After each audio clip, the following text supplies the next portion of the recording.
let the party start. I think we try not to trip over everything. Jackson. Oh, what is up, folks? Let me get my phone out, make sure we're good, make sure we're live. I stream it on my phone in front of me to make sure I don't lose the feed. I'm going to share it on my page real quick. Hey, it's me.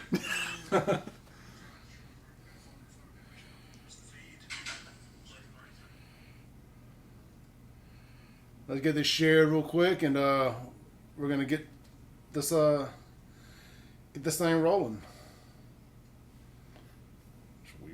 Trying to save it, share it for myself there. Man, there's already 42 people in here. I'm nervous. Sorry. It comes at you. This is my buddy Shannon Taylor. How's it going? I had that right, correct? Yeah, Taylor. Yeah. Last name. You know, you always think you know somebody's name until you get right beside him. You have to say it for thousands of people to see. Like, I do have your name right, don't I? We've got a bunch of stuff to discuss tonight. We'll give people just a few seconds to get in here. Let me get this shared to all the appropriate places. If you notice how much better the lighting is tonight, thanks Shannon. He's in what, your film school or films, digital cinematography, and I'm a photographer on the side. So. Nice. So he has equipment, and I have a loud mouth. So we are the perfect combination here. I can actually see myself without being blinded. There you go. I was seeing spots the last time I got done doing this. I got the little LED light up there.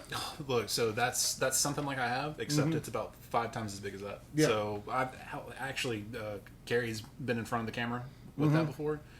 And weren't you saying you were like seeing squares for like 30 minutes? They're bright, man. Bright. Even if you dim it down as much as possible, it is still just like in a dark room. My light, my cord messed up on my fan there because I kind of had some light. Yeah. It literally, the night we started this, I pulled the cord to cut the light on, and it quit working. Oh, no. I was like, what in the world? That's why it's all taken apart, me trying to fix it. Yeah, it is what it is. Yeah, but with those panels I have, you can actually change the color temperature too. So one can be a little bit more blue light, then it's not brown, orange. But it's so weird to actually like go inside and out. You can definitely tell the difference. Or sometimes you can't. It's hard to see. Man, I look ugly. It's all good. My mom thinks I'm gorgeous. I know. That's all that matters. I'm my mom's favorite son. My mom's only son. Exactly. I mean, tonight we're gonna jump in hot here as soon as I get this shared. Get all the fun stuff out of the way. Unfortunately, Facebook does not let you pre-do this. Like, you have to do it when you start. And it's a pain in the butt.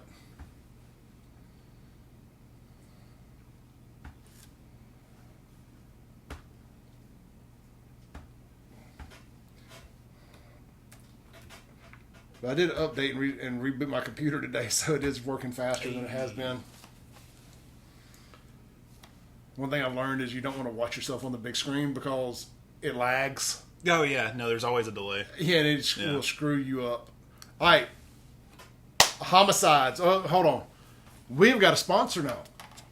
We are official like a whistle. Y'all, please consider the gym at Byram for all your family fitness needs or personal fitness needs. This month, no joining fee. A single membership is $50. A family membership is $100. And I believe the family membership is up to 4 people that live in the same house, but confirm that with them. Come in today for a tour. Check out thegym@byram.com for a virtual tour. Call 372-2229 for more info. This is a full-service gym, indoor basketball courts, swimming pool, bunch of tennis courts, classes, everything. Tons of treadmills, TVs, hammer strength workout equipment, free weights, the whole 9 yards. Before I tore my shoulder up last year, I was in there for 2 years straight. Just getting back in. Great crew of people. They are 24 hours, but they're not right now because of COVID nonsense. But they will be back 24 hours. So again, the gym at Byram, proudly presented by blah, blah, blah, blah. I guess I've never actually read a real sponsor spot. You got me interested. The gym at Byram. SaveJXN Live brought to you by the gym at Byram. There we go. So, moving on. I probably should have practiced that out loud before I did it. It was a record-breaking month in August for homicides in Jackson. Unfortunately. It was 15 recorded that we know of. And I've been saying for a while, though, if you figure in what's probably laid up in these hotels, like the old Southwest Holiday Inn and some of these others, bodies that ended up here that didn't get killed here that JPD didn't claim. Bodies that haven't been found. And I hate saying that like facetiously, but y'all know what I mean. So, in the last 5 months, April, July, and August have been the 3 deadliest months in the history of the city. Yep. 14 and 14 in April and July, 15 in August. All under Chockway's watch. So, welcome to Chockway's Jackson. We're losing another very popular restaurant in the area. Dave's Triple B is moving to Flora, which that does make sense. He's got his Flora butcher and his farm and everything there, but you still hate to lose a premier restaurant like that from High Street. Yeah. Nothing good can come from that. Oh, let's see here. We're tracking 116 homicides for the year.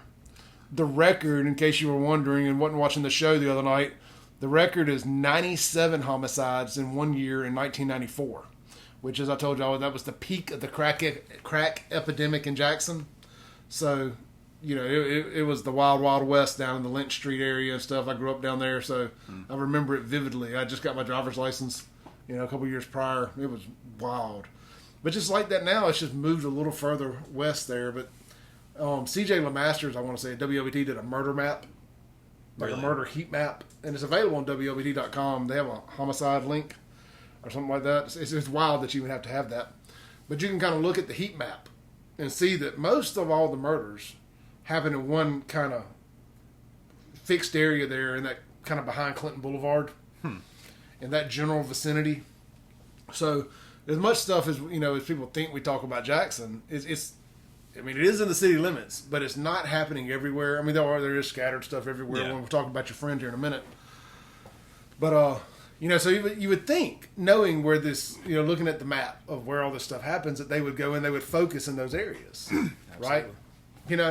But for whatever reason, I don't know what it is. The same people who holler defund the police and everything are the same ones in charge of trying to correct the crime around here. So it's a bad situation to be in. Just a reminder that elections have consequences. So let's see. Amanda says her cousin's body was found in South Jackson this summer, just off McDowell. Murder not solved. So man, sorry, Amanda, that's terrible. We hate that. Send me some information on that, and we'll try to bring as much light to it as we can. Absolutely. So we'll circle back around to the homicides and stuff here in a minute. We're just going to kind of run through what we're going to discuss tonight. The city has new water meters. The mayor had the audacity to have a press conference about it yesterday. Meanwhile, not saying a word about the record-setting homicides this month under his watch. But, the new water meter project went so well, they said, let's change out all the parking meters. So, let's see how this works out. You can go to jacksonjambalaya.com. I got it pulled up here. I'm going to drop the link to the water meter story in the comments. Coming at you right here. And don't start judging me for drinking a lot. I'm nervous. The camera making it. I remember the first time I did Napoleon show with him, I was sweating bullets like I had COVID or something. Well, I'm a natural camera guy. I'm used to being behind the camera, not in front of the camera. It'll definitely make you nervous. Oh yeah. So, all right, there's that. But they all downtown's got new parking meters. Apparently, it's about $4 an hour to park now instead of 25 cents. How many did they say there was here? And I'm just going to kind of give you all the highlight, but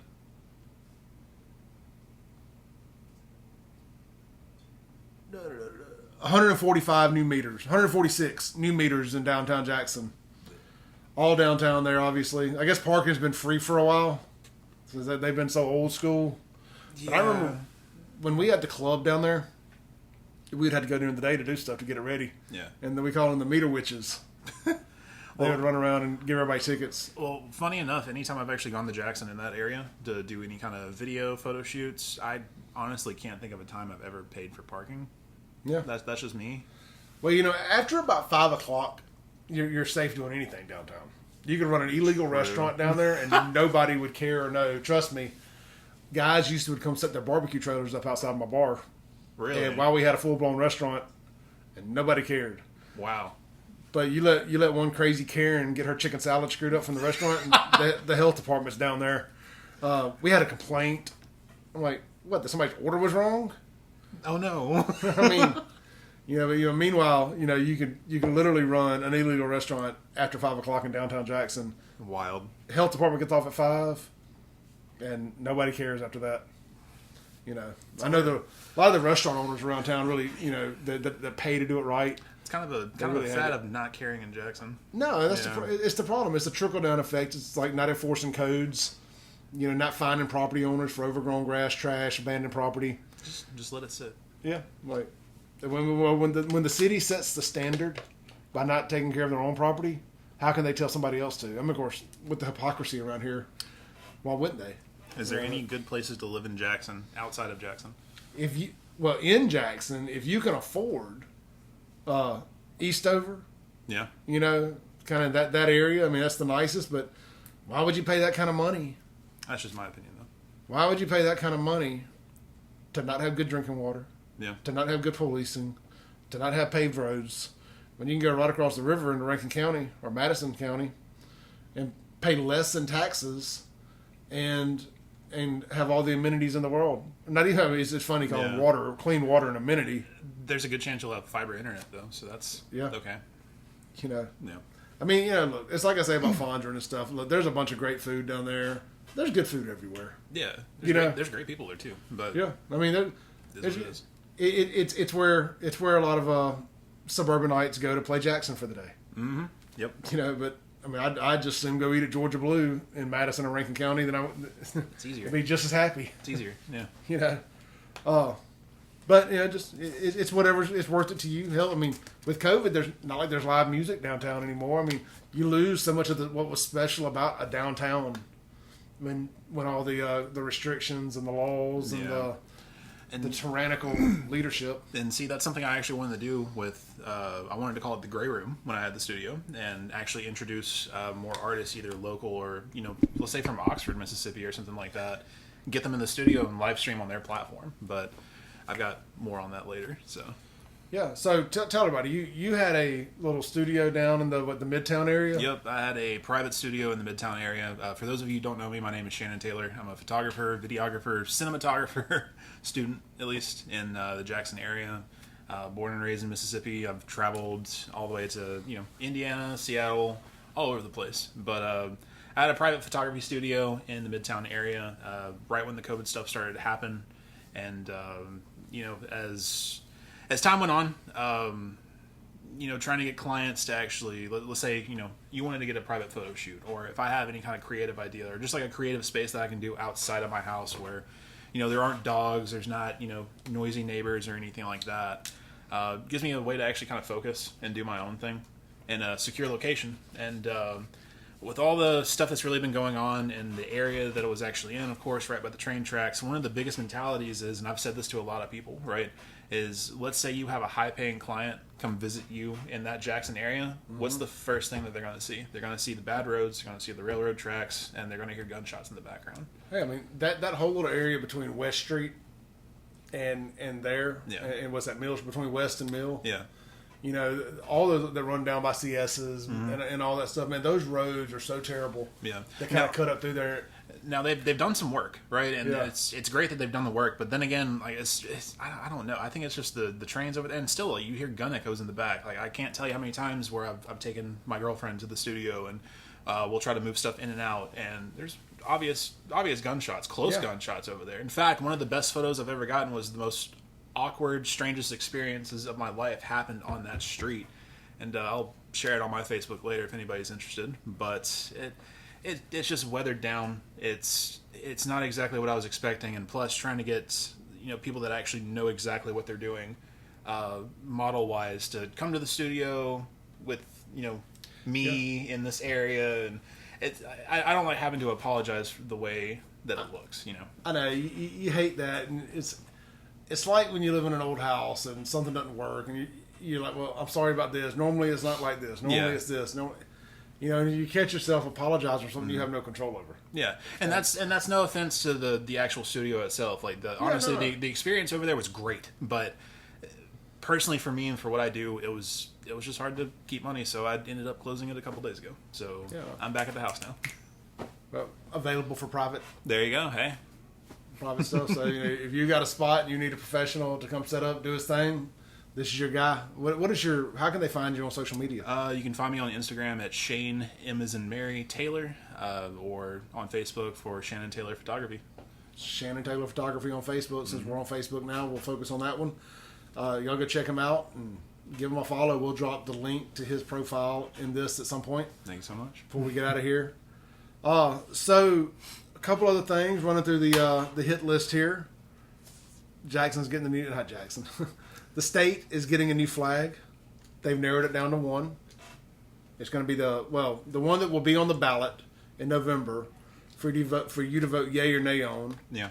Is the Magnolia flag, which of the two remaining is the one I like best. But my favorite was the third one. The third one out was the river flag, or the Magnolia. No, I'm sorry. The everybody called it the Bart Simpson flag. I thought it was the best looking one. It's just my opinion. I know there's a diehard group of people who are absolutely insistent that is not.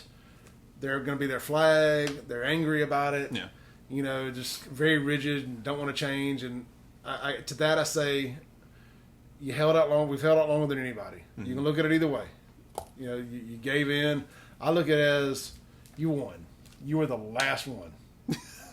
Yeah, you won. Here's your medal. Yeah, they didn't take. If you still want to fly that flag, you can fly that flag. I mean, there's nothing wrong with it. That doesn't describe exactly who you are. But no, I mean, I was for changing it, and I know a lot of people know my politics and this, that, and the other. They're kind of surprised that I thought all conservatives had to think alike. Like, no, sir, no, not at all. But to each their own. I'm not mad at anybody who's upset about it. I get it, but I'm not going to fight a fight that's over. So we're excited to see it go, or we're excited for the new anyway. Mandy brings up a good point on this chat. Still up for the mosquito or the possum flag? I loved them. I mean, at least you could have had some fun with it. Right. I think the mosquito one would have been good. Yeah, I'll just say I'm glad it's not the Stennis. I never cared for it. I mean, why would you eliminate a racist flag with another and replace it with another one? Just how it works nowadays. I mean, like, if you want to say the other flag was racist, but I'm paraphrasing. If racist connotations was the reason of replacing one, why would you replace the other one with a segregationist? Yeah, that flag named after segregationists. That fire with fire doesn't really work. No, I mean, portion. You can change the name of it all you want to the hospitality flag and the this, that, and now the creator of it has the snake flag. She got all pissy and. See, I saw something about that. Went all crazy. Very, very remnant of Hillary Clinton on election night in 2016. Oh boy. There's shades of that. like she just knew it was going to be her flag. And I get it. It's a lot of money at stake. Yeah. You're gonna get royalties off every flag sold and this, that, and the other, and But anyway, so just let us know. Y'all going to vote yes or no for the Magnolia flag? I'm going to vote yes. Yeah.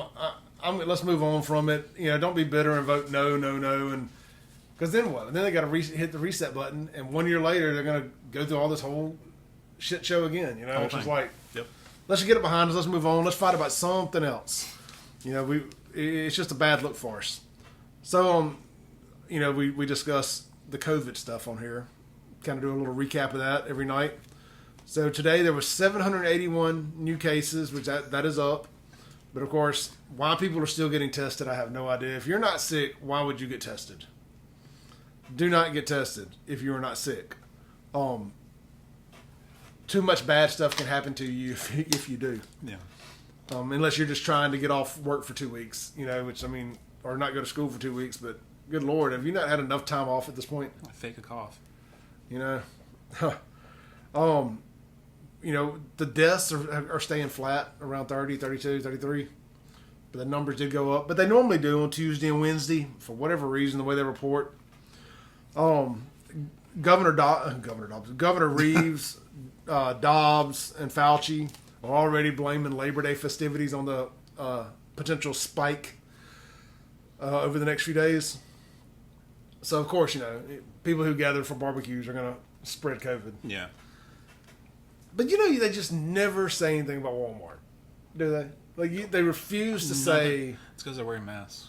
Walmart. They refuse to say, any protests have anything to do with the spikes. And if you do, you're a bad person. You're not allowed to say that. I think Corona's like everybody else. We all don't like Walmart. Yeah, I don't either. I don't like going to Walmart.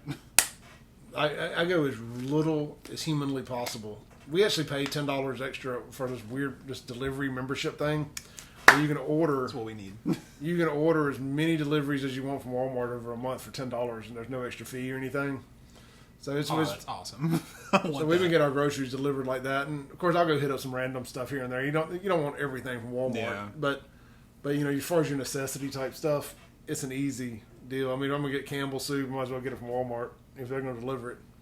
I mean, I'd rather buy everything from the little locally owned store Vials up here, but they just, they don't deliver and whatever. So Walt says the flag's a little bit crooked. Yeah, Maybe. I'm not going to touch it. It's not mine. It's not my property. I tried swapping the flag out with the new Standard Life painting from Stephen Little. Yeah. And the problem is that wall is bigger than it looks. Yeah, you're right. And it swallowed that picture without having the other ones holding around it. And I need to go buy some nails. I thought I had a box and I don't. So the flag remains, which I love it. My buddy Johnny Jordan custom built it, hand painted it. Yeah. So we may leave it and try to hang pictures around it. Yeah. It could also be the distortion on this lens too. So yeah, it is a shade crooked, but we'll live. It'll be all right. That's on me. Somebody says, let's see, has Channel 3, 12, or 16 talked about the flu numbers yet? Hell, YTW watcher, I don't think I've heard a single person. You notice on Facebook throughout the year, all the pity party people are like, oh no, I've got the flu. I ain't seen a single person say they had the flu this year. Mm-mm. They're either scared of getting that scarlet letter of having COVID. Now, there was this one person that faked that she had COVID. I think you might have actually reported it a long time ago, a girl from Rankin County. Everybody that went to school with me knows exactly who we're talking about. But faked that she had COVID, said that she was in the hospital, and now look at where we are. Yeah. Yeah. So I'm glad you brought that up. So kind of jumping off that, a guy that I work with, his daughter actually did have COVID, and she was fine. She had her positive test. The whole family had to quarantine for a couple weeks. Well, she started back in person at Brandon yesterday. And once you've been tested positive and you've quarantined for 14 days, you kind of have a 90-day window there. Yeah. That you don't have to, if you're exposed to somebody, you don't have to quarantine. And see, that's kind of how I am with my mom right now. She actually, Carrie, what would you say? Probably about like a week ago, 2 weeks ago, got out of the hospital with it, still in recovery from it, doing super well, but I almost lost my mom to that. So that's terrible, man. My aunt's got it right now too. Yeah. And we don't downplay the effects of COVID. We downplay the absolute paranoia and panic of COVID. And it's like, if anybody perfectly healthy gets it, they're going to die. Yeah, like what does COVID have to do with toilet paper? That's my biggest thing. What? The first video I did in this whole JXN Uncensored thing, the one that kind of started it all for me saying, okay, I'm kind of comfortable doing videos, with me riding to work one morning. I don't even think I posted it on the SaveJXN page. I think I posted it on my Clay Edwards media page. And it was like, Mississippians have found the cure for COVID and it's toilet paper. Yeah. and I swear it was like, what in the world, people? Well, see, times are getting better now. You can buy Sherman from almost anywhere now. Yeah. Yeah. Finishing up what I was saying about Brandon before I forget, because my world's worse about going down rabbit holes and forgetting where I started. So they tried. My friend's daughter started back school yesterday. They called, or started back school Monday. They called yesterday and said, well, she sat beside somebody who was positive, so she's going to stay home for 14 more days. He goes, oh, the hell no, she ain't. She's got her 90-day papers, da-da-da-da-da. Went up there to school and raised hell today, and she's at school today. They're like, oh, okay, well, we're sorry. There you go. So, you know, they're just, so now it's just this weird trickle-down effect of, so you may have missed your 14 days, and then, you know, you bumped into somebody that tested positive or sat beside somebody, so now you got to go home again. I mean, the numbers seem to show that we're going to be around 20% is what we need for herd immunity. You know, but they figure around 70% having it. Yeah. You know, so they figure the numbers between 15 and 23%, so they're saying about 20% average, you know, to reach herd immunity. So we're getting really close. I'm getting there. You know, and I also think when they come out and they say stupid shit like, if you're COVID positive and you leave and you know it and you leave the house, that you could get a felony. Or if somebody dies, you know, you could go to jail for 5 years. Man, there's a thing called asymptomatic where you don't even show, you know, anything like that. That's a thing. You know, so why in the blue hell would you get tested now? You know, knowing that if you leave the house and you got somebody sick, that you can go to jail. I mean, I would absolutely not get tested unless they did it against my will. Yeah, exactly. I will not be a COVID statistic. They will not be using me to further their narrative. All right. Kind of just a quick little blurb here. Y'all know I've been a big supporter of the Lake Hyco reopening to the public. It's this close to happening. Entergy turns the lake back over. The lease ends on October 31st, so it goes back to what was it? Jackson Public Schools or Hinds County Public Schools. I forget which school district has it. Off the top of my head, Jackson. You very rarely hear me give the Jackson Free Press any credit on this page, but the Jackson Free Press did a good write-up about it on their Facebook page and website. Go check it out. Can't miss it. October 31st is the big date. So that's really the main things I wanted to kind of run through. So let's backtrack a little. Shannon is not here today to promote his photography. Nope. He's here today because he had a friend get killed this week and another friend get shot. Yeah, and very, very unfortunate. So Evan Brown, y'all heard us talk about him, I believe, Monday night. Got killed this week. And what was that down in like the Bellhaven area? If I'm not mistaken, I think it was Pagoda Village. I know one of the people is actually watching right now, so feel free to correct me if we're wrong. But it's if I'm not mistaken, in the Bellhaven area. Okay. Yeah. And another friend got shot that was with him? One was shot and killed. The other one was shot in the back. So and they're assuming a robbery. I'm not 100% sure. Yeah.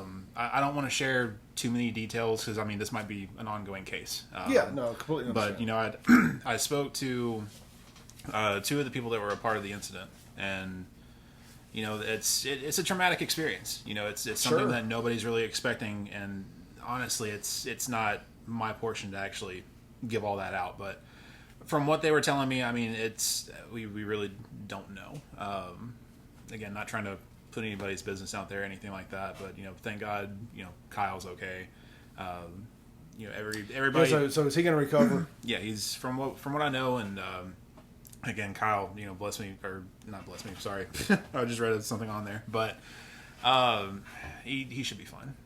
He's still got the bullet inside of him. You know, he's going through going through an excruciating amount of pain.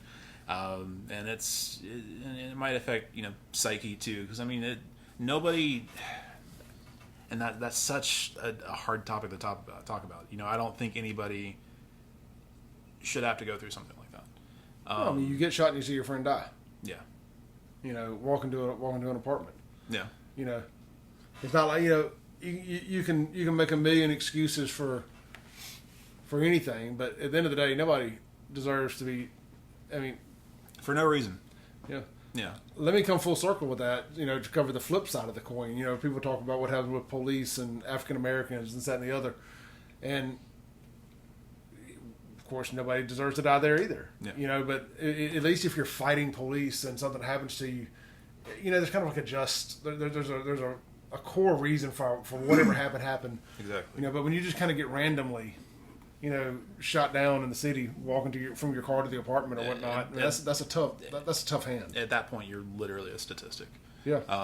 And again, just from what exactly I was told, it's a horrific experience. And I guess my biggest thing about trying to come on here is, you and I have both talked about trying to make a documentary, and I've wanted to do something like this for a while. Well, I'm not gonna, bump my chest and say like, oh, I'm gonna fight for Evan. He's a good friend of mine. I don't want to say I saw you like that, funny, but but I knew him for a very long time. He was a very, very, very good guy. Honestly, one of the most relaxed, laid back, genuinely happy guy. Yeah, another guy that I know, Stephen Van Landingham. Yeah, no, I went to school with him too. He hit me up and he was like, "Man, will you please talk about Evan?" He was a good friend of mine and stuff. And I was like, actually, it was right after you had hit me up. I said, "No, I've actually got a show planned to dive deeper into it." And and I think we can all agree. Evan was an amazing guy. I don't think he did anything whatsoever to deserve it. And he wasn't a hostile person. It really sucks to say that a good friend of mine is now a statistic, right? And I don't know, and it just kind of blew my mind too, because as soon as I actually came to him about wanting to actually make this documentary about bringing what exactly is going on in Jackson and talking about the good things, the bad things, what people are doing to actually help out, what we can do as a community to actually help out. But and it's wild to think about too, and I didn't say this earlier, but like fuel just keeps on getting added.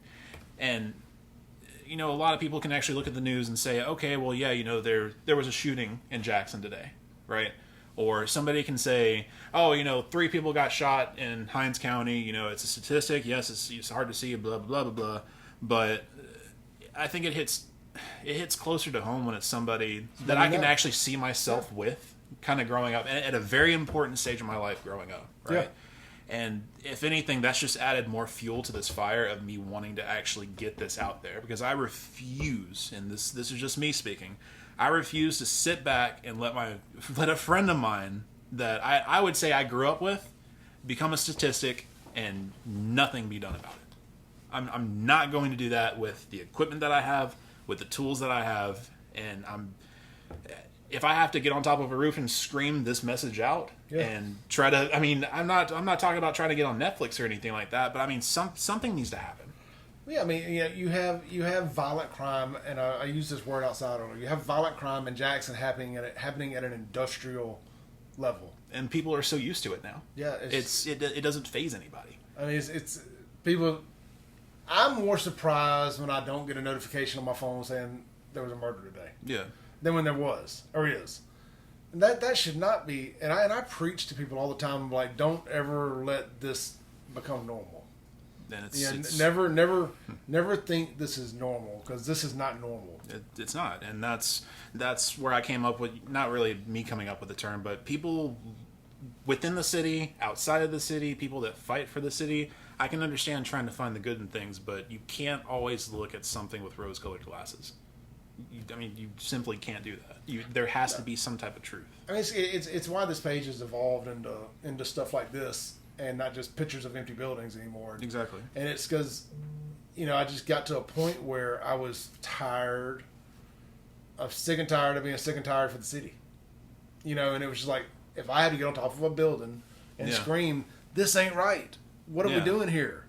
It almost feels like you're kind of screaming it or doing it into the void almost. And that's kind of how I came across your page, because I felt like, I'm not alone in this whole situation.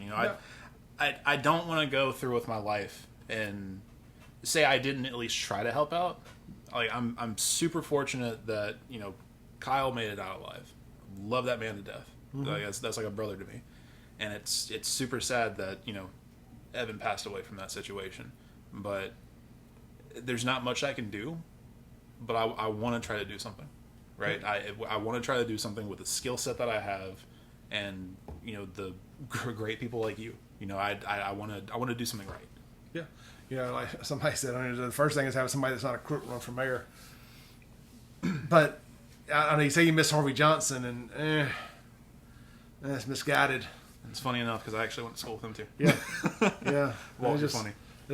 Misguided. Harvey was not a good mayor. Harvey's a big reason why Jackson's in the position it's in. There's a lot of sticking his head in the sand and pretending Rome was not falling around him. And that's the big problem with Jackson, is that's what everybody's done, is they've stuck their head in the sand. and now you have this little weird core. I call it the woke Jackson crowd. You know, they stick their head in the sand, and if anybody dares acknowledge that there's crime in Jackson, they try to shame you out of the city. Yeah, and it's a weird dynamic because it's like, I know you see what I'm talking about. Yeah. You know, absolutely, and I can think of a certain place in a certain area near my studio. Yeah, I mean, you know, you're in Midtown. Don't tell me that's Eastover. Yeah. You know, don't piss on my head and tell me it's raining. Mm-hmm. You know, that's gunfire. I know what I hear. Yeah, it's not the train tracks, and I'm not going to say what I do for a 9 to 5, but you know, I'll just say this: when I worked for AT&T as a tower tech. Yeah. Or as a installation tech, you know, especially like a good example, Lynch Street, right? Mm-hmm. I've had to pull bullets out of people's houses just to get a line to go across. Well, you know, speaking of that, when we were out riding around a couple Sundays ago and getting to know each other and just talking and stuff, we left my dad's old store on Lynch Street. Mm-hmm. We crossed over Ellis Avenue there, heading towards Highway 80. Mm-hmm. Well, sometime within about a 10-minute window after we were through there was a drive-by shooting there at the intersection.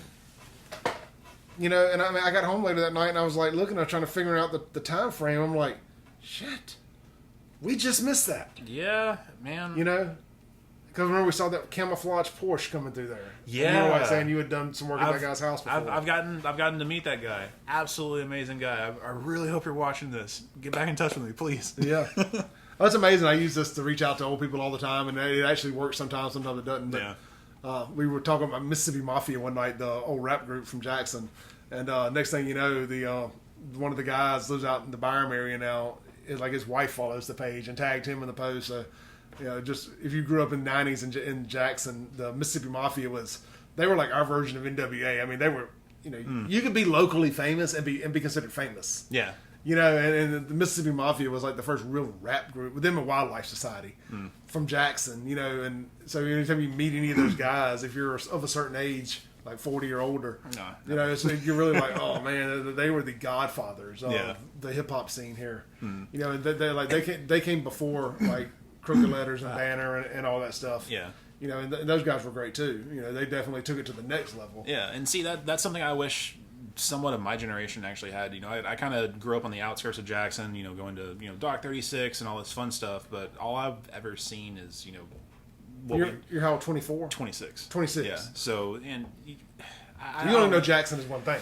No, I only know Jackson is the bad portion because that's what I've seen. That's what I've been introduced as. Other than Dock 36, now that that's gone, I mean, I don't. You know what's good now and what's bad, and that's the way it's been. You know, you didn't go on field trips to the coke plant and. No, you didn't shop at the Metro and no. In fact, actually, the first time I went to the Metro was with you when we rode around. I have no reason to actually go there, but I think why would you? I think the closest we've ever gone, and I guess if anybody's watching with me, let me know if I'm wrong. But I think we went to the Jackson Zoo, maybe. I don't remember. That's basically about as far as the Jackson as we've actually gone into. Yeah. You know, Walton asked, and Walton, I'm glad you asked this question because I asked somebody more knowledgeable than me the other day. Walton says, what exactly do you think will help Jackson, though? Complete infrastructure overhaul?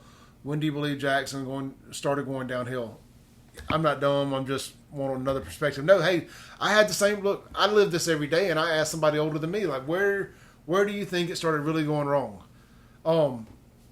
So I want to say it happened around '89 when the first when the Democrats took back into office, and people can say whatever they want, but the fucking I said I wasn't gonna say no F words. Oops. Beat me to it. When the liberal politicians took back over and they did away with the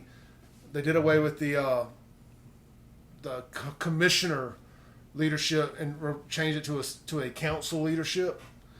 And it just started going to hell. And it was at that point that I think a lot of people with a little money said they're not going to. It's called urban flight. It gets mistaken as being called white flight. It's called urban flight.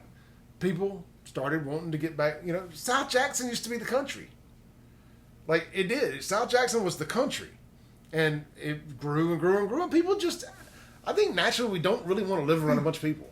Like if you you know, past a certain age, you kind of want your space. I'm already there. I hate living in the apartment I live at now. Yeah, you know, it's like past a certain age, you want your space. So of course, the flight side of it, Yeah. the urban flight, has a lot to do with what happened to Jackson, the crime going unchecked. I think when the crack epidemic came through in the early 90s, we just weren't prepared.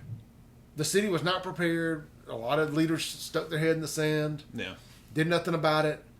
And then you started seeing these big...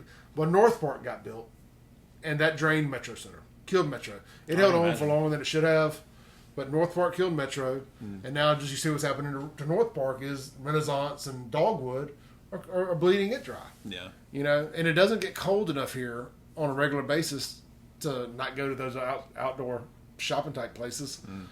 So the retail leaves. Then you're left with a little bit of entertainment. Then the entertainment leaves. And then Jackson is a really weird city. Yeah. Because so much property in Jackson is owned by... The number one owner of real estate in the city limits of Jackson is the state of Mississippi. Yep. Who does not pay taxes on the who does not pay property taxes. Yep. Then the city of Jackson does not pay its own, it owns a ton of property. Yep. Then all these churches on this abandoned property, they don't pay taxes. It's And a lot of your tax base has left the city. It's a vicious circle. So what is Jackson? Other than a dumping ground in some areas, I mean, Yeah. like for me, I want to say this so bad, but I see it as opportunity, right? But you have to take the right steps to actually get to that opportunity. And so far, we take the first step. For instance, the new flag. Hey, that's great. Yeah. What's going to happen next week? That's a statewide thing. Yeah, but still, Yeah. true. You got to put there. Dirt. Okay, so are you familiar with go zones? Might be too young. Okay, so a go zone is like, say a big natural disaster happens somewhere, like Katrina hits the coast. Yeah. They create all these tax incentives to bring businesses to the area to kind of restart the area of a big development. I believe Jackson is so far gone that it needs to become a go zone. There needs to be tax incentives to bring businesses here that the city has no control over. That it's a state thing. It's like it trumps the city. Yeah. Because I see nothing that the city is doing to lure businesses here. Half of something is better than all or nothing. Yeah. I agree with that. What do we have to do to get some jobs here? I think it starts with jobs, but like I was talking to Mr. Shanks, Doug Shanks, he was the city commissioner here, which is basically the same thing as a mayor, back in the late 70s, early 80s. And I asked him the same questions, like, Mr. Doug, what do we do? Where do you, if you were in charge today to save Jackson, where do you start? And he thought about it for a minute, and he goes, you got to pick one street, and you got to start there. And he didn't say this exact quote, but I'm going to say it: block by block, you got to just start somewhere. Yeah. It's why when I started this podcast stuff, it's like you don't have to be great to start, but you got to start to be great. Yeah. You got to just. It is not going to. Rome wasn't built in a day, and it wasn't destroyed in a day. You just got to pick a block and start. Start holding people accountable. Start cutting the grass. Start painting the houses. Start arresting folks for doing bad stuff. And spread and spread and spread and get your community involved. It's got to start at home in a lot of places. Exactly. Napoleon talks about it a lot, the cipher voice, and I may have the number a little off, but I'm pretty damn close. PTA participation in Jackson Public Schools is somewhere between 1% and 3%. Yeah, that's...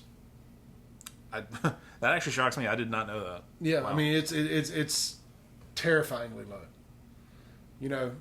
And we can go into the single family households and all that stuff, but that's everywhere. But you've got to start caring. Somewhere you have to start caring. You got to quit caring about what's on the TV, what's going on nationally, and you really got to start worrying about what's going on in your home.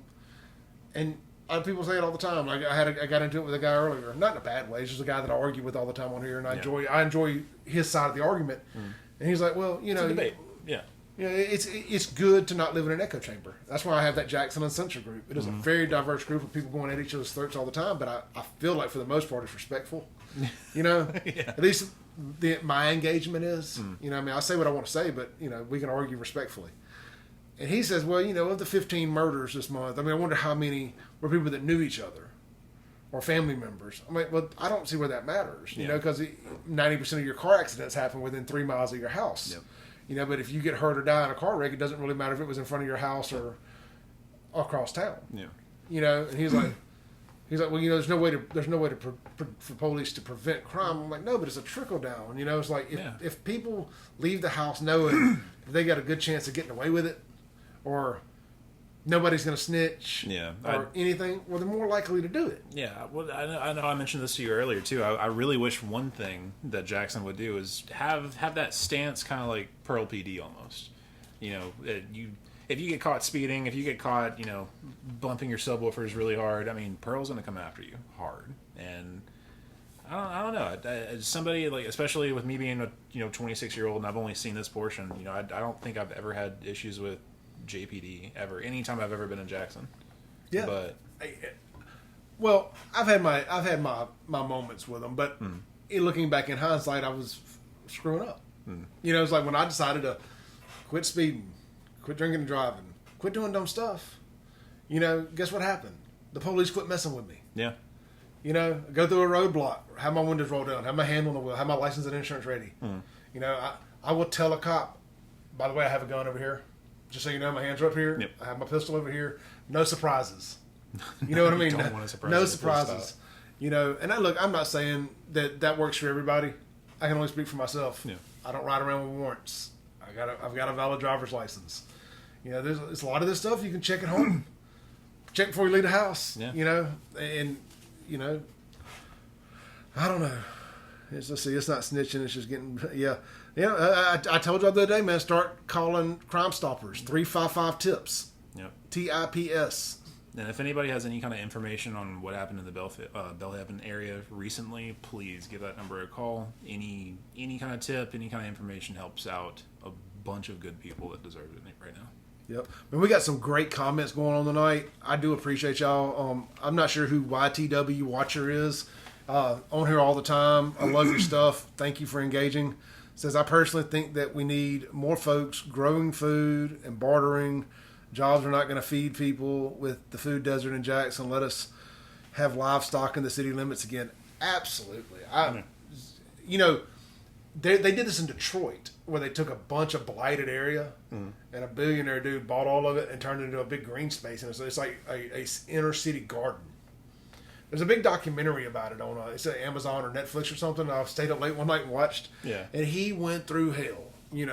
Racist, yada yada yada. The typical ringer, ringer of all that. Been there. And now that it's done, and people are realizing the benefits of it. And don't get me wrong, there was tax breaks. it was beneficial for him too. But you eliminated a ton of blighted property, and you literally have. They're growing. They have livestock. They have fruit and vegetables, and it's a on-site farmers market, the whole 9 yards. And it's been a great thing to help clean up an area. Man, I'd be you would if anybody wants to go and try to do something like that, I would be your biggest fan. We will be all in. Let's see. A lot of fun, actually. Walton says, in my opinion, there is nothing coming back for Jackson unless there was a sudden dump of income the city won't see. Yeah, look, I'm not going to read all that, but I think that's the problem. That's what most people think is there's nothing, what does Jackson hang its hat on?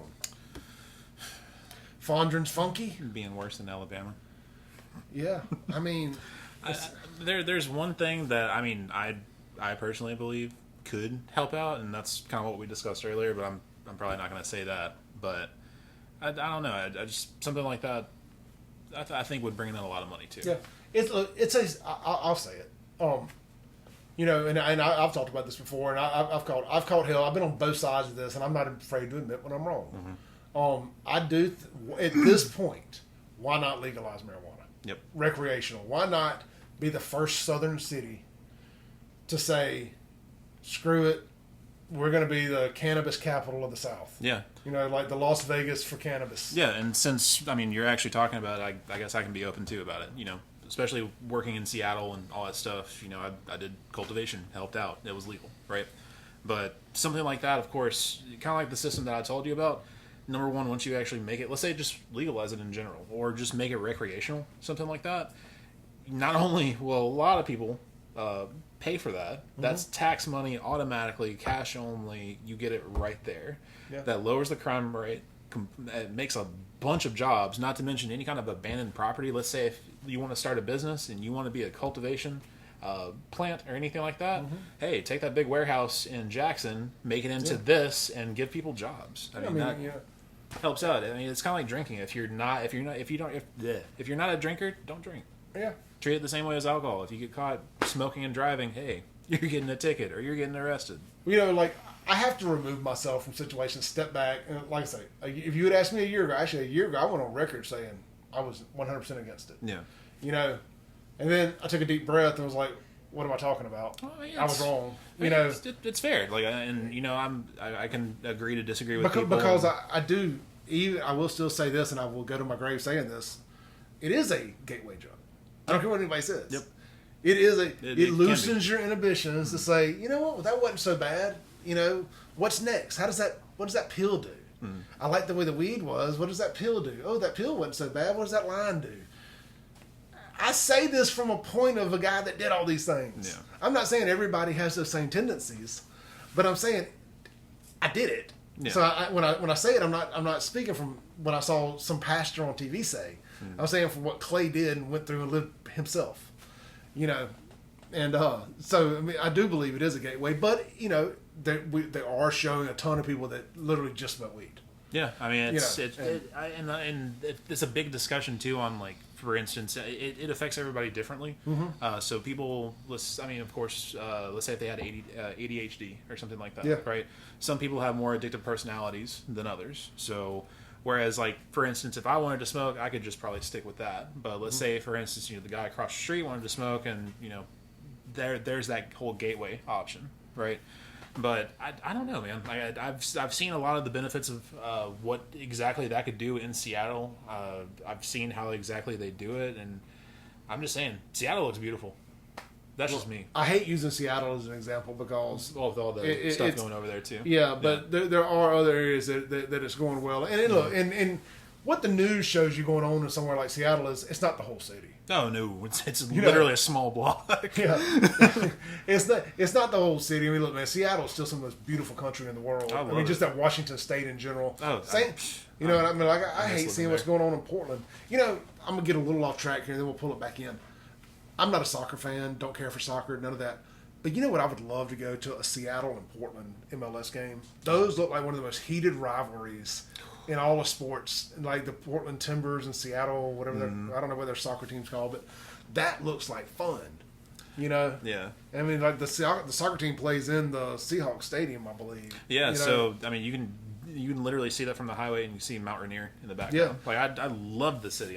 There's a picture that comes up with my Fire Stick all the time. It's like a professional photography picture. You know, when your Fire Stick kind of goes in limp mode, and it just starts showing pictures. There's a really cool picture of Seattle at nighttime, and it's got CenturyLink Field. Yeah. And it's just the background. Oh man, it's killer. I guarantee I'd live right beside it. Yeah.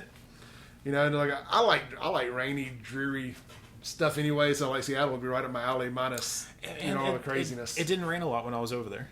It rained ashes because of all the wildfires going on in British Columbia at the time, but still, I mean, it's a beautiful. It's just beautiful country through there, man. Oh, absolutely. The Northwest is just amazingly beautiful country. Unfortunately, you know, a bunch of assholes are ruining it for everybody right now, but yeah, you know. But, you know, back to the weed thing, and we'll do a whole nother show about this when we actually have some time to put it together. And there's some other people on this subject whose opinion I would really like to guide. You want to have a nice round table someday, and and really discuss it. And I did what it is going up on the national level to decriminalize. You know, so and correct me if I'm wrong. Didn't Jackson actually decriminalize a certain amount? Yeah, Jackson decriminalized a certain amount. You know, so it's kind of. I think it's under an ounce. I'm sure somebody knows. But watching the comments, come on. Yeah. So I think it's under an ounce, something like that. But I don't smoke. Yeah. You know, now I have in the past. Like there was a guy I used to be friends with. He was really big into the different strains and all this. He's like, "Oh, well, try this." And it was like one time I actually tried it, and I didn't have a panic attack. Yeah. I actually was bouncing around, had energy, you know. Yeah, so there's, I mean, especially when it comes to THC, you have different types of strains, like, of course, indica sativa, then you have the different compounds inside that, like, they just normal THC, THCA, B, C, Y, all that other stuff, too. So it affects everybody differently. Yeah. Right? Yeah. I say, I definitely would be against, you know, especially as we learn more and more about the autism spectrums and the ADHDs and, you know, how it can, you know, if we can get anybody off Adderall or Xanax and replace that with anything just about, especially something natural, dude, I'd be all for it. I know so many people growing up that were prescribed Adderall, and I know this ain't everybody. I know I'm not painting everybody here, that transitioned from Adderall to methamphetamines.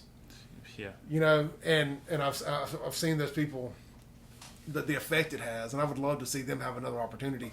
And just, you know, from a medical standpoint, I know that is medical, but you know what I mean, from a real legit medical standpoint, we had a girl here, Tanya, that's been one of our biggest fans, and one of her biggest fans. She has brain cancer, and she says right now she absolutely could, you know, she would take it. I know people with like with what is the, I have diverticulitis, but it's not, you know, active. There's different colon diseases and stuff and cancers that the THC, what's the liquid type? Not liquid. I'm not 100% sure. The other form, you know, the oils. Yeah. You know where they. Sorry, I'm just tinctures. I don't want to make myself guilty. That tells you how little I know about it. But like the different oils and stuff, you know, that's not legal here. Yeah, so especially, you know, like for medical stuff. Yeah, so especially with tinctures and stuff like that, you have CBD, which of course is used for pain. RSO oil, which is what a lot of people. It's, I don't know if you've ever seen it, but it's a huge syringe. It's black. It looks like a gel. A lot of children actually will use that if they have any kind of Crohn's is the word I was looking for. It's like people with Crohn's is like the CBD oils and stuff is supposed to be really good for Crohn's and all that. Yeah, but kids will actually use that RSO oil stuff for like epilepsy or any kind of seizures or anything. I've got a friend of mine. I will just call her Nicole. She's very, very bad at epilepsy. Like, she can't drive, none of that stuff. Yeah. And she is supposed to legally, like, she's allowed to do like legit THC CBD. And the state, there is some legalities for it. But the places here are not legally selling the right stuff. And she's tied up raising hell with them right now.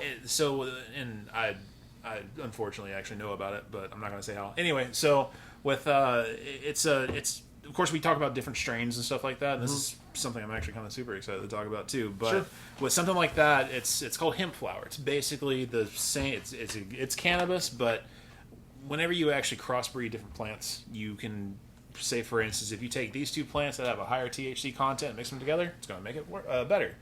What happens if you do the exact opposite, right? You can get to the point where it has CBD, or more CBD than it has THC. And technically, if I'm not mistaken, I think it's 0.05% THC you can technically have. So there's... and what they're doing here right now is more like CBD hemp than it is. Yeah, that's CBD, THC.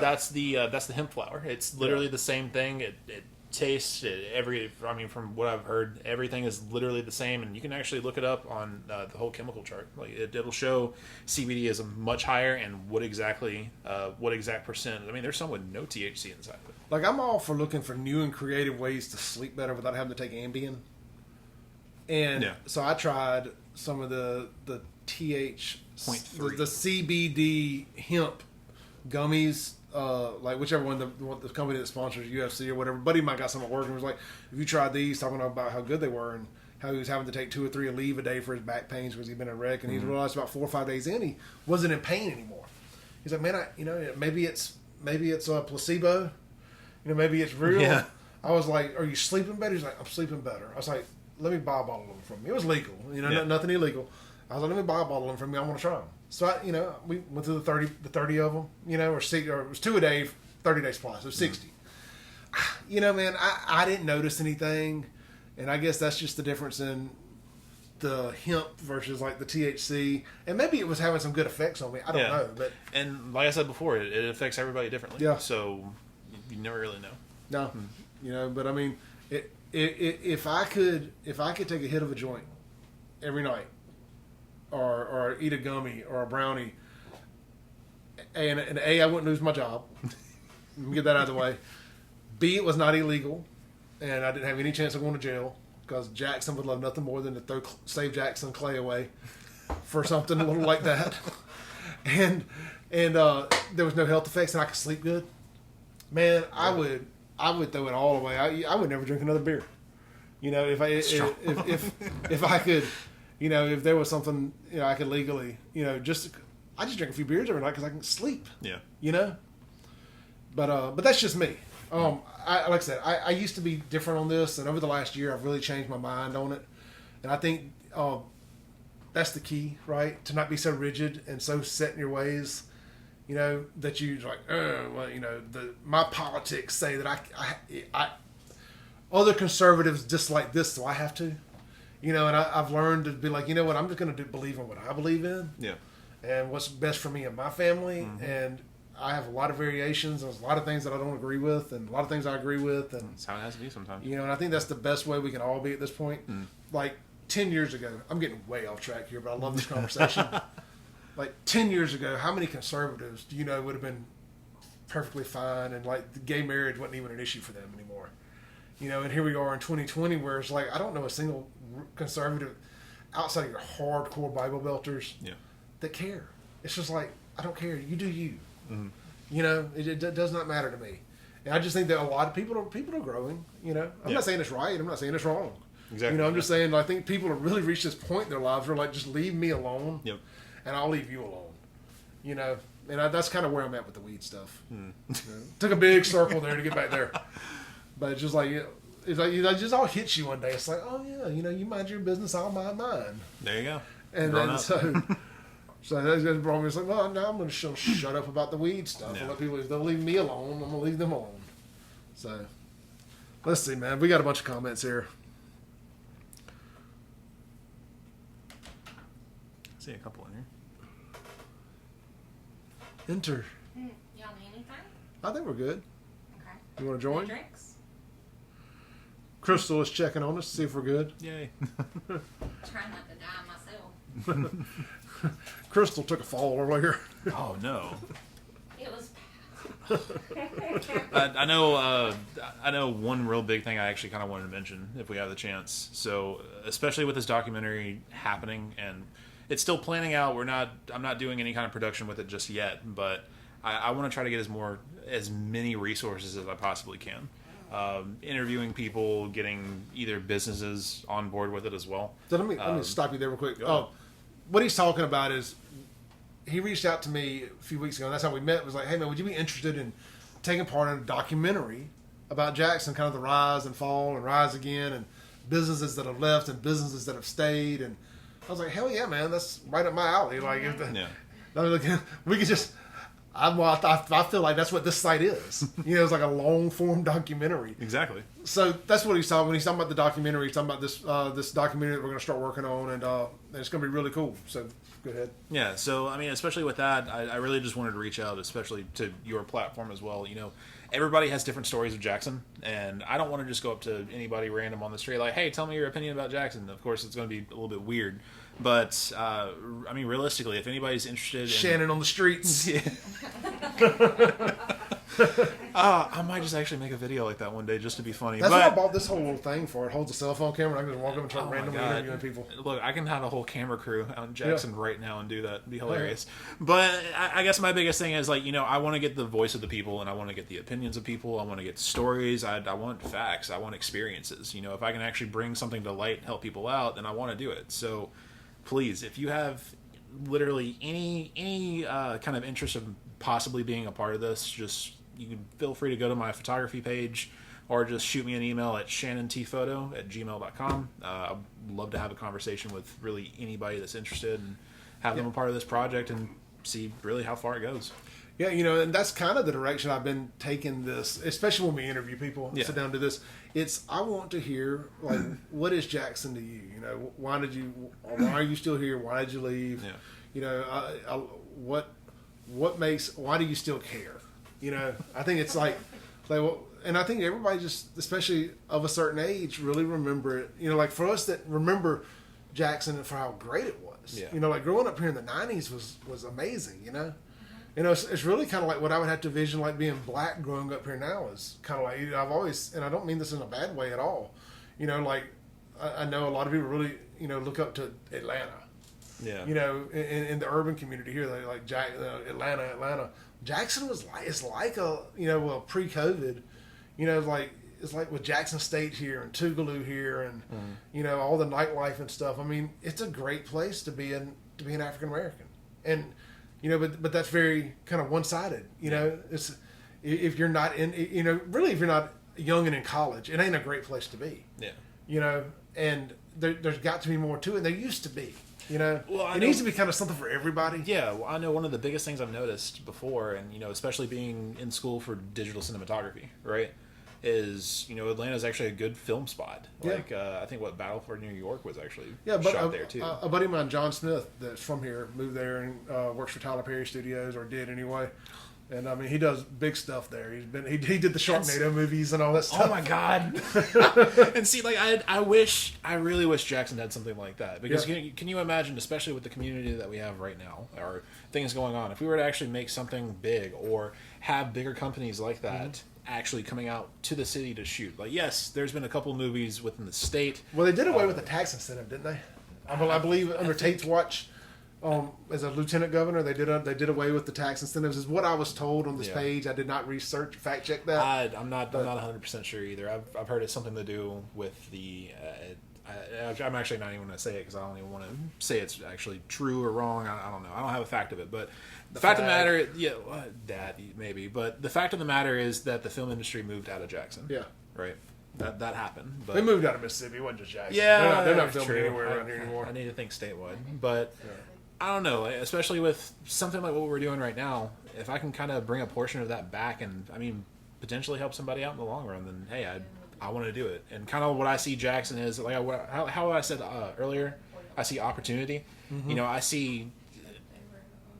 see opportunity in actually making, I don't want to say make it great again, but of course, when you look at something and all you see is bad, something bad happening over here, you're very thankful for the good stuff, but the good stuff should be a little bit more often. At least that's just how I think about it.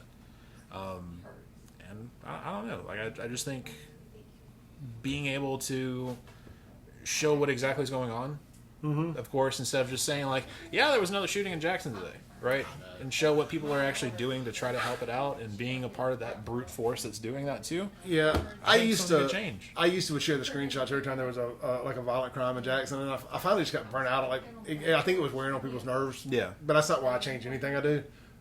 I'm very kind of self-centered when it comes to this. It's like I want to be the driving force of whatever I'm doing, and either buckle up or get off. Yeah. But I got burnt out on it. I was like, okay, this conversation is getting old and old and old. Yeah. So like let's something that people love to tell me, like positive solutions only. Positive solutions only. I'm like, shut up. But I am figuring out a little bit of what they may not really mean this, but I'm trying to figure out positive solutions. Sometimes positive is tough. Yeah. Sometimes somebody's got to be the bad guy and say the mean things. Yeah. And I mean I think that's where Donald Trump, Sometimes good men have to do bad things. Has a disconnect. Yeah. I think that's where he has a disconnect with people. It's like he's very blunt about, look, I'm not going to sugarcoat this. Yeah. And Jackson needs somebody who's not going to sugarcoat it and not have a press conference every time they get ready to pave a road and want a pat on the back. And like people got to get out there and do the tough shit. Yeah. And like kind of like I said, like I see opportunity, but if I want good things to actually happen to Jackson, I might try to actually do it myself. And, if I actually have to show some of the bad to potentially get to that good, and, I have to fall on that sword and be that bad guy for a little bit, then at this point, bring it on. Yeah, people love to talk about being on the right side of history. I think that's been a very popular phrase lately. And I don't think you know what the right side of history is until you get far enough away from the event to call something history. We're not revisionist history either. Yeah. And I think what we're doing right now will put us on the right side of history in 20, 30 years, when Jackson, we don't know. Yeah. But I know that Jackson needed a different voice saying some things that people didn't want to hear. One of the things when I started doing this was like, I was like, man, if they wrote a book about Jackson, there better be a chapter about me. Yeah. And I was like, what have I done other than own some bars to make them think to include me? You know, that's important to me, but outside of that little very small group, is it important to anybody? So let me become the voice of, you know, I don't want to call myself the voice of Jackson because I know I don't speak for everybody, but let me be the loud enough person, you know, to people thinking when they think of Jackson, they think of me, and now they do. I like people tag me and anything Jackson related, I get tagged in, and you know, for better or worse. And you know, so it's figuring now that we have the platform, what do we do with it? Yeah, I mean, realistically, I just want to make a difference that helps everybody out. Yeah. It's fun, man. I mean, you're going to take your lumps. You know, I saw the stuff that people were saying to you on Twitter when you announced that you were going to do this. And it hurt my feelings for a little bit, but I bounced back. So you know, like I told you, Twitter is is fake, and those people are typically fake too. Yeah, they don't pay my bills, so it doesn't hurt my feelings. No, I would be disappointed if it didn't ring their bell. Like at least they were watching. Yeah, you know. I would be. There's a certain crew in Jackson that if I know that if they're not complaining, I'm not doing something right. Yeah. You know. Yeah. You know, we'll leave it at that. Yeah. The Jackson woke crowd, they're something else. They're like the Corona Bros. They're just terrible. Don't even get me started. if we're not ringing their bell and they're not complaining, we're not doing something right. I'll go search my name on Twitter every now and then. I don't even have a Twitter. And it's like the funny. It'll give you a little anxiety. People are talking about my flag. It's like 4 people too many. Like it'll give you a little anxiety. That is so crooked, Clay. I don't know. It's on a string back there. I don't want it to fall on Shannon's head. There's a delay too, so it makes it even worse. Yeah. You need to go towards Shannon. But anyway, so we will. We're gonna get this documentary done, and we're gonna, you know, try to help people, try to bring attention to things. Like there's so many, especially coming out of COVID with what the mayor did with the restrictions on the service industry. Yeah. There's going to be stories that need to be told. Exactly. You know, there's going to be restaurants and bars and hospitality and whatever. Yeah. That are, and just salons and there's all kind of businesses that, you know, people may not have been from the streets and know how to. Exactly, and kind of like what I kind told of hustle to survive, you know. Yeah, and kind of like what I told you before is, you know, ever since I came to you with this whole documentary idea and actually trying to plan it out, it's just been happening continuously. Mm-hmm. So, I mean, like I said, I want to try to make a difference, and if I can make a positive impact for everybody, then hey, by all means, I want to do it. Yeah, I mean, you got to throw it. You got to throw it into the world. You get an idea, man. You got to throw it out there. It's like when I've been talking about starting a podcast or whatever you want to call this thing forever and ever and ever. So finally, just one day, I paid a graphic designer to come up with a logo, and I threw it out there, and I was like, screw it. Sometimes you just got to start. Yeah. You know, whatever it is, just hit play, hit record, you know, and just start. Exactly. You do not have to be great. You will grow into it, and you know, I've never made a documentary, but we'll figure it out. Yeah, we're getting there. You know. Exactly. So I can't. It's. And again, you don't have to do that. Just put it a little bit towards Shannon. Go to the edge. I'm going to move up a little bit. Edge. Go to the edge, the corner. I did. No. That's not towards Shannon. How many guys does it take to fix a fly? Go towards Shannon. That direction is towards Shannon. Okay. I think that might be okay. Let me look in a minute. Anyway, like I said, if anybody's interested in being a part of this documentary, I would love to have a conversation with you. Send me some stories. Tell me who you are. Let's have a conversation. Talk about it for a little bit. And again, you can reach me at shannontphoto@gmail.com or over at my Facebook page, Shannon Taylor Photography. I'd love to hear from you. All right, we're gonna land this plane. It's a weeknight. Daddy's got to work tomorrow. I'm sure Shannon does too. Unfortunately. So, look, upcoming interviews. I've got people have been asking me when I was going to get Spooner. When am I going to get Spooner? Spooner will be in the house Sunday. Richard Spooner, longtime Hinds County deputy, ran for sheriff recently. Kept his boot up my butt for years when I was up to no good. So we'll have some great stories to share. Oh boy. Yeah, you know, you've come full circle when you start interviewing the cops. Right. Arrested you. Yeah. So, me and Spooner will have a good time. We've known each other for a long time. Good friends now. And, you know, so it'll be a good time. My mom says she loves your photography.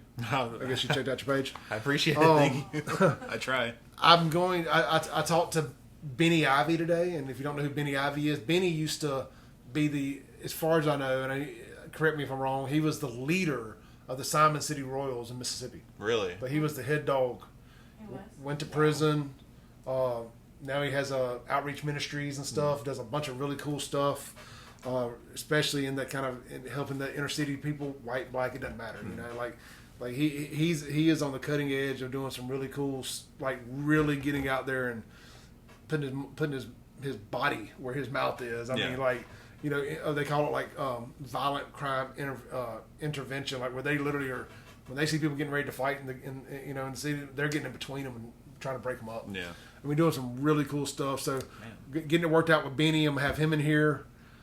He's doing some cool stuff. And look, talk about growing up and not being on the same side of things. Like we were not on the same side of things, but we grew up in the same area in South Jackson. And I'm looking forward to talking to Benny because, you know, 20-year-old us versus 40-year-old us. It's two different us. Yeah. So it'll make for some great conversation. Doug and Fred Shanks, part 2, where we'll pick up and talk more about the history of Jackson. That is coming soon, as well as some other stuff I'm not ready to talk about yet. But Shannon, brother, Appreciate it. thank you. Thanks for Will having me on. again, if y'all are interested in taking part in this documentary, we'll talk to anybody, but right now we really want to focus on current or former Jackson business owners. You know, are you still here? What made you stay or what made you leave? You know, what was the tipping point? Why did you leave, if you did? These are the stories we're really interested in telling. If you've got a business here and and COVID has kicked you in the ass and you need you want to tell your story and, you know, try to get our crowd to come out and help you, we'll talk. I want to talk to you. I don't know if it works for the documentary, but I know I want to talk to you and try to get you a hand. Be sure to support our first official sponsor. Woo! I mean, started at the bottom, now we're here. The gym at Byram. I've had their sticker rocking on my computer forever. Go see Bill and his team. No joining fee this month. $50 a month for a single membership. Look, this ain't like one of them fly-by-night gyms, you know, where you pay $10 a month. You get what you pay for. This ain't Walmart. This is a first-class butcher. You know what I mean? This is gourmet. You know, I'm talking about tennis courts, swimming pools, indoor basketball courts, full-on, all the weightlifting equipment you can want.